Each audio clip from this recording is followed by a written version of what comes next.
picks here. I had this conversation with Scott as well. He mentioned that, hey, you know, playing in the Philippine Screams or Philippine servers here, you're going to be seeing first phase bans on the Estes in ranked games, which is kind of surprising here because in our server, we don't see that often too much.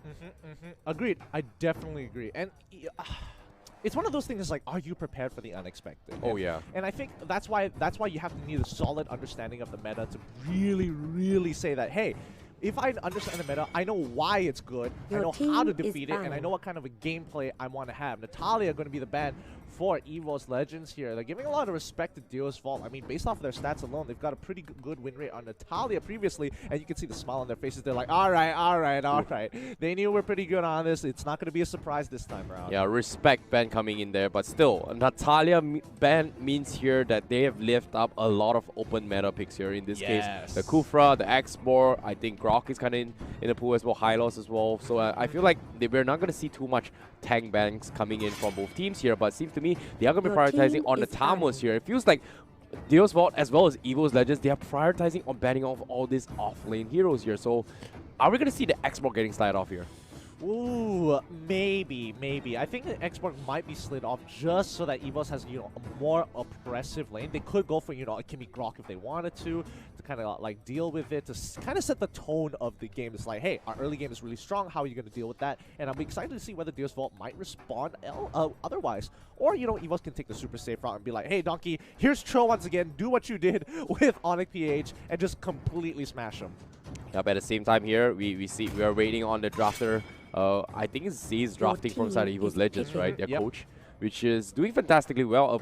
And seems to me they're going to be prioritizing on that Cho ban here coming from Evos Legends. So Deus Vult, which do they prioritize? The X-Borg or the Grok? This is tough because both are, it's like, you know, a chess opening. It kind of sets up the formation for the later stage of the draft. So they could go for giving up everything, but I would suggest that they do pick up one of the core comps, either, you know, the X-Borg or the Grok, to kind of set the tone. I like how they're just flexing their way through here, but at the same time picking the X-Borg here, leaving Evos to decide what kind of tanks they're going to play here, because if they put Evos in a situation where like, hey, why not just take Grok and Hylos, take all both S-tier tank here, would kind of like set the entire tempo in a sense where, hey, we can't play this here. Like, we can play around. It pretty much shows out the entire strat from Evos Legends, but seems to me the Masha and the Grok will be prioritized here. I like this more because I don't like it when teams decide to get both of their tanks straight away. Because then it's like, what counter picks can you get? And Hylos isn't, you know, so overpowered that he beats every other matchup in the game. There are ways to play around him. The Akai, the Baxia. There are options. And with Evos opening with the Masha and the Grok, they still leave up a counter pick for themselves later on. So just in case, like, oh, you bring up the Chang'e, I have the Lolita in my back pocket. It's really dependent to you. So now the ball's back to Deus Vult. They lock in the Lunox as well. I initially thought it was going to be... I initially thought it was going to be either the Rafaeli or Nana, but the Kufra is such a good pick. Hands down, yeah, definitely. But speaking of mid matchup as well, the Kufra just does well against heroes like Harif and stuff like that. But at the same time, we've seen Harif, you know, didn't do too well against the Kufra matchup as well. Like, I mean, like, in normal PUBG games here, you expect the Kufra to storm the Harif, right? But sometimes we did see a couple games where the Kufra struggled to actually control against Harif. You talked about it a few days ago, yesterday as well. You said that, oh, just one pixel here, it's hard to blockade. He just dashes out and, you know, a little bit of fast fingers, right? Yeah, agreed. And I'm surprised. Both teams are completely avoiding both Esmeralda as well as the Harith. Like, they're waiting for someone to either snag it up first and then go for the other. It's pretty interesting. Both haven't picked them in.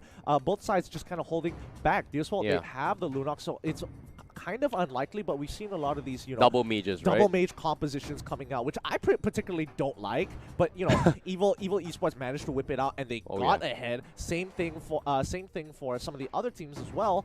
But now Deus Vult, what are they going to do with the second part of the ban? Most likely, I'm guessing, probably going to ban out the mages because they have their fighter as well as their I think a few days ago, we did see Toda go for the double mages with the Kimi instead, but it would definitely work out here. Seems to me Kimi is going to be completely ignored from both sides. Maybe Deus Vult may pick it up here, but it looks like they will ban off the Selena from the side of Deus Vult. I mean, what are your thoughts on this? Yeah, okay. Respect to Evos Legends because, again, Indonesia, they were the ones who decided, and from the very beginning, they're like, you know what? We're going to play Selena support. She's going to hit level 2, run around the map, get plenty of kills, and we're going to get, with that hugely, just ram it down our enemies' throats. I think Evos Esports is like, okay, it's not the biggest loss in the world, but now, do they want to get rid of the carry so that, you know, Grok can have a better time in the lane and not get chunked out, you know, mid to late game? At the same time, they could just take out the Hylos completely here because they don't exactly have an S-Tank, but Lolita is kind of in the still the pool as well. Maybe they can still take the Chang'e Lolita strat, but seems to me Lolita is a priority here. And first pick Chang'e? They may go for the Valir pick here if they want to. I feel like I don't think they play Valir, right? I feel like they want to hold up that last pick just to play for countermeasure. Like Chang'e looks pretty open here. And they set it up perfectly with the Lolita as well. I think right now, Zaze is doing a great job with the pick command so far. And I think Deus Vult also are playing the drafts really, really nicely here. A Belleric pick? Huh. Belleric? I wouldn't suggest I haven't seen it for quite some time. But I believe a couple of days ago, I was watching some of the replays. Some of these teams actually played the Belleric, but I think it just didn't work out. Yeah, Belleric isn't as good as he used to be.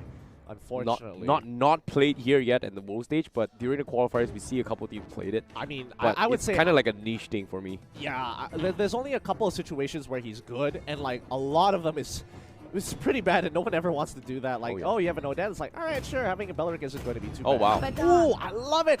Yes! Oh, wow. Looks like Deus Vult knows exactly what the meta is. They lock in the high loss as well as the Badang. Like, they had a number of options for their side lanes, but instead they go for something that scales really well, and it is so strong in just completely one-shotting the backline if they use their mobility skills early on. Yeah, they have the damage output as well. Like the Badang walls to set up with the Tyrant's Rage as well is a perfect setup to just combo their way through with the Fist Crack entirely, and the Hylos just keeps them sustainable. And I'm actually liking here. Xbox is kind of one of the heroes that's super hard to kill with here, and I feel like Evos that just may struggle a little bit here just because the export can just go out of control. You don't have like a cushion that just cuts the backline. Yes, Baxia is great for cutting backlines, but it's just an initial stun.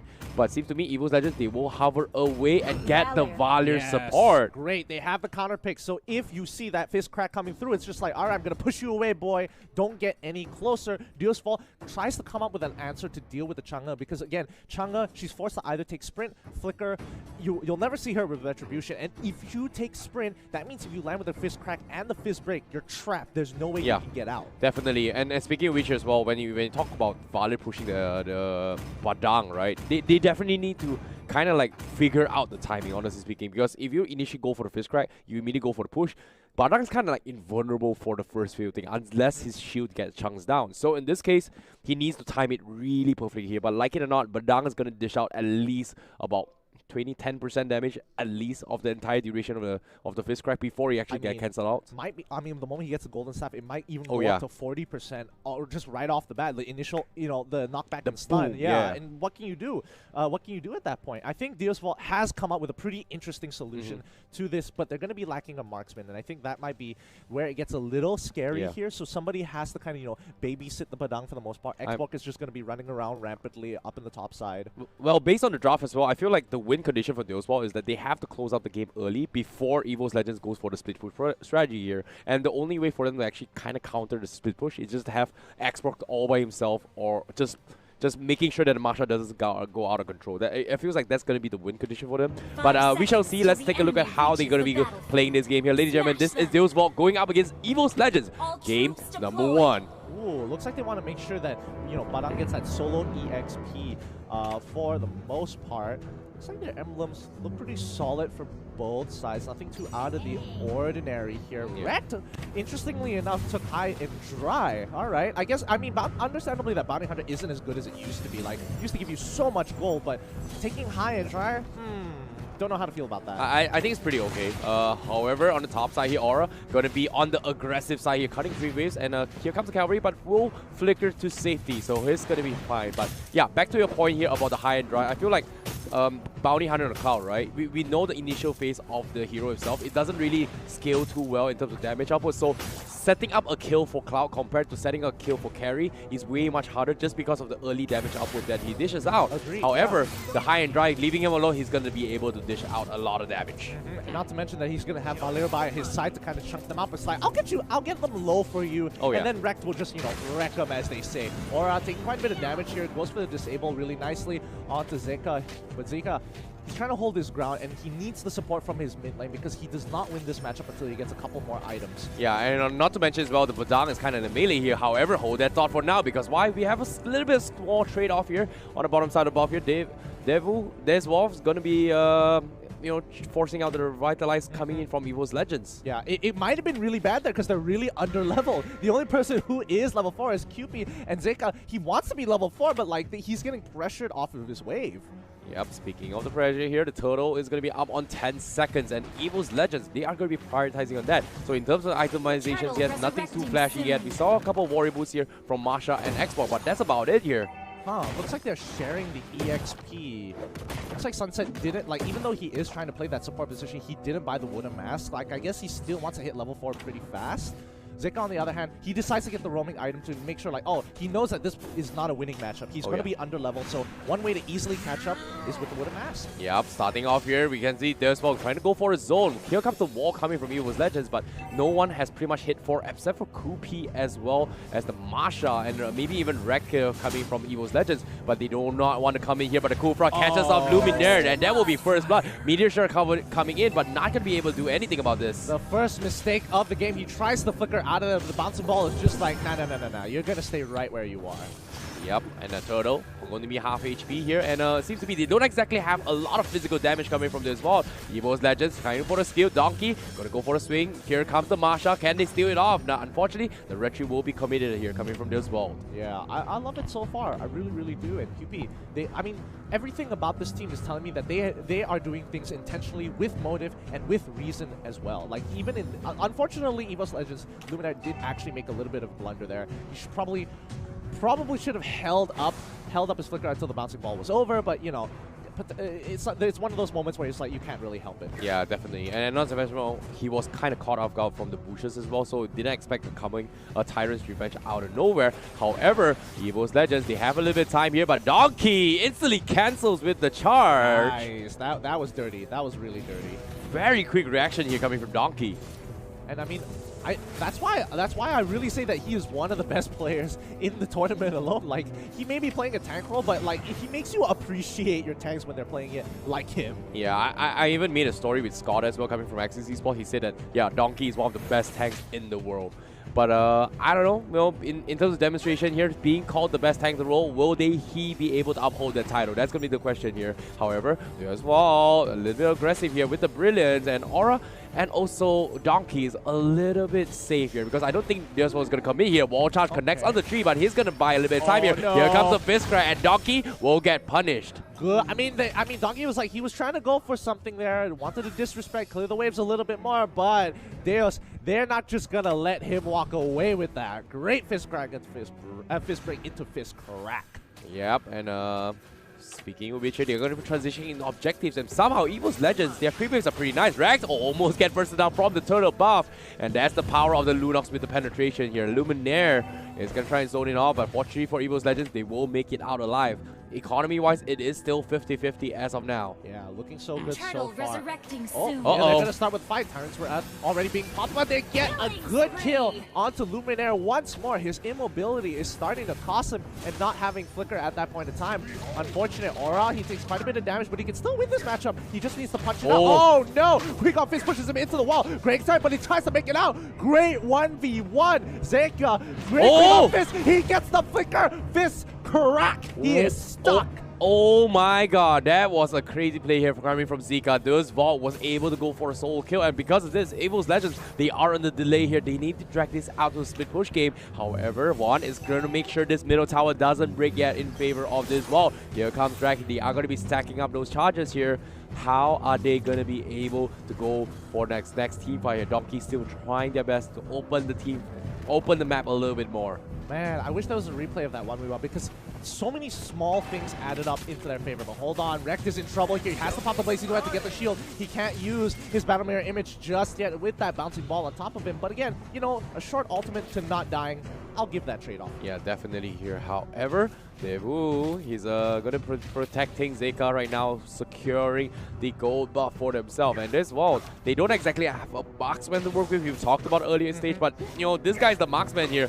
But Aura, he wants to go for a revenge fight here, but Fist Crack is there, no available. Zeka going to get disarmed a little bit here, but Zeka will just go for a little bit of harassment. However, on the bottom side here, they will get Donkey once again. They're trading, and they're catching a lot of them up. Ooh, a double kill once more. Cupid is not letting them play the game. Is Deus Vult actually standing up against the Indonesian champions? Aura taking quite a bit of damage from the Fist Break, crack into Fist Break. Zeka, now he doesn't want to move any further. He needs the safety of his turret. He's not trying to go up and beyond, especially against a matchup which he might lose. Definitely here, and Deus Vult with the Kufra gonna try go for the zone here. Turtle buff is still available on Kupi here, and Evos Legends, they're trying to stall this game. I'm not sure how long, but objective-wise, it's trading 50-50 here coming from Deus Vult, and they'll be able to actually tally against this. Look at this, they're just making sure that this matcha doesn't get out of control. I mean, remember that Evos Legends, their composition is a 4-1. They're kind of waiting on Aura to kind of scale up, and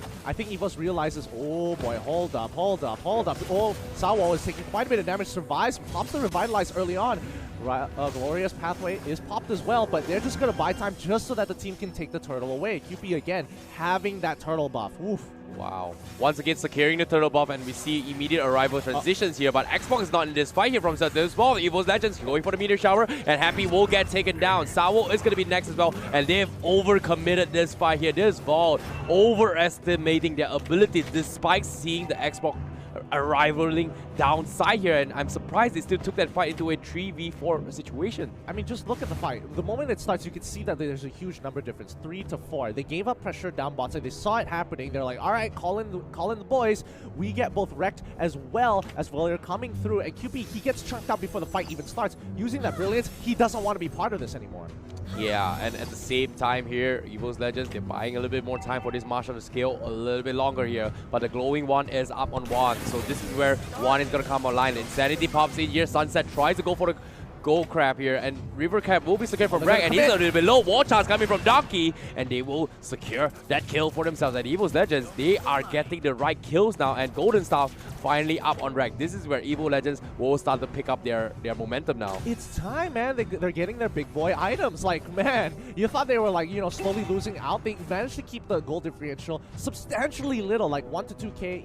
30k at a certain point, but Deus Vult never was able to get very far with that small goal lead. I mean, again, it's so early into the game, 8 minutes, and I think this has been one of the most slow-paced games compared to some of the other games we've seen for the rest of the days. Definitely here. And speaking of trading 50-50s, right? This entire game is been trading 50-50s here. Evos Legends, they understood their timings. Now they've got their timing. They are not happy about their early aggression here coming from Deus Vult, and they will punish the high loss. This time, Sawo coming in. Where's the Tyrant Stage? The bouncing ball is there. But where's the follow-up? Sunset, you're shooting in the wrong direction here, and Sawo will pop the Revitalize, but however, a little bit late to the party here as Deus Vult will be on the retreat here, because at the same time, Kupi from the side, you're gonna get surrounded. He goes for a monster kill strike, but will get shut down from this Chang'e. Ooh, that has to be a big mistake coming out from Deus Vult. Must have been a miscommunication for sure, because getting caught like that and then going in for a fight without the rest of your team to back you up, that's kind of a that's usually not what teams do. And considering how Deus Vult has been playing so far, it feels a little uncharacteristic to do a mistake like that. Yeah. Rekt in trouble, gets stunned by the Law and Order, but quick flicker, instantly getting caught out by the Quigong Fist. Zeka nails another one. Nice consolation prize there coming from Deus Vult, taking down Rekt here. However, the Lord has been secured from the side of Evos Legends. This time they have the lead. They are going to press the advantage here. Deus Vult, like you said, a little bit of small mistakes right there, just to a little bit saturated in terms of team fights, right? I'm surprised they split up in 2 different fights. They weren't in a situation to take a team fight. Hylos were kind of caught off rather early as well. Yep. There was just no follow-up. Yeah, and this just netted Evos Legends just the free Lord. It's like, wow, I didn't expect to take Wolrd this easily, especially considering the timing. And I think Deus Vult was aware of that timing, but got punished instead. Yeah, I know you guys is not on screen, right? I wanted to point out a little bit of microplay here. Donkey was actually wall blocking the Lord to delay the push here, to try and sync up with the creep wave who's coming down from the downside here from the Marsha before actually pushing this phase. However, now back into the team fight here. One going dived on, but Deus Vult, they are on the retreat here. Revitalize has been popped up. Evos Legends, they want to fight against this, but here comes Aura, casually taps him, takes the Hylos down, and Deus Vult, they are getting pushed back. Tier 2's gonna be exposed here, and Evos Legends, they want to close out this game. Savo charging up the Tyrant's Revenge, catches on one. Where's the Tyrant's Day? No follow-up. Here comes the Fist Crack, gets pushed back instead from the Valor. Evos Legends not letting him burst them down, goes for the win, takes them down, 3-man down from the side of Deus Vult. Yeah, and slowly, Deus Vult, they're losing control over this game. Evos Legends keep hatching them out every single time. Deus Vult tries to make a play, they get punished instead, and now they're in trouble. Donkey already going for the big dive. They get the export with the Meteor Shower. They are unstoppable. Glorious Pathway trying to slow down the wave. He needs a little bit more health to kind of protect himself, but the Ring of Punishment isn't going to be enough as the rest of the team starts pulling through. They don't break the inhibitor just yet. They're holding on, but Aura, he doesn't care. Breaks bottom inhibitor, and Evos Legends profit off of Lord. Yeah, nicely done here. However, on the top side, Evos Legends, they're thinking about closing up the top side here. Tyrant's Revenge getting charged up, connects on the 2. Tyrant's Rage slams on the 2 as well, but there's no Fist Crack here. The Badang gets taken down, and here comes the Blazing Duet. Rex will shut them out. Deus Vult, they are under the defense here, and now they want to catch on towards the Lunox. Brilliance has been committed here. The Hylos will get shut down. The Chang'e is out of control. Monster kill for 1. He's a little bit low. Insanity from Sunset has been expended, but what can they do? What can they do? Because why? Rex is here! Rex godlike already, and Evos Legends turned up the gears the moment they had opportunity. Oh no! Luminaire quickly walking into base using... Oh, that's so dirty. Walks in to make a statement. Yeah, Evos Legends, they understood their timings. They played it to the beat here, and Deus Vult wasn't expecting that kind of aggression here. But it all started when I believe one first got that glowing one here, and then just transitioned into a snowball with the Chang'e. Honestly, I think it was kind of on Deus Vult's mistakes that actually cost them the game, because they were going very even. They had a lead. They were doing really well, but I just think that Evos Legends just played the map so much better. Look at that kill score, 15-8. They were ahead in the mid to early stages of the game. They knew it, and eventually Evos just slowly took control over the game. By the time it hit that 31k mark, they realized, okay, yeah, our Claude is pretty big. Chang'e is great. Aura has scaled, and now we just need to split them up on the map, and that's exactly what they did. Yeah, exactly. And at the same time as well, I want to give credit to his Luminaire as well, because there was this one moment that things could have went south here if Zerka was able to land the Fist Crack, right? And he cancels it, yeah. But immediately before he pops the Fist Crack, gets pushed back before the Fist Crack animation, and there was a clutch moment here. I'm not sure we're going to be seeing highlights here, but later on we will see in the final few fights here. But early stage here, like you said as well, they had the advantage from side of Deus Vult. They were snowballing their way through here. But let's talk about the turning point later on, though. Yeah, I mean, the turning point later on, it really came down because you could see these plays is when Evos Esports was really disrespecting a lot of the plays being made by Deus Vult, and they were like, oh, okay, maybe, okay, after a couple, testing the water, sticking their foot in the pool, realizing it's a little cold, they gotta wait until they warm up before they jump back into the pool, and this was an absolutely amazing 1v1. Like, Zeka, he knew he had the flicker, flickers forward, Qui Gong fists in, and more importantly, he actually cancels...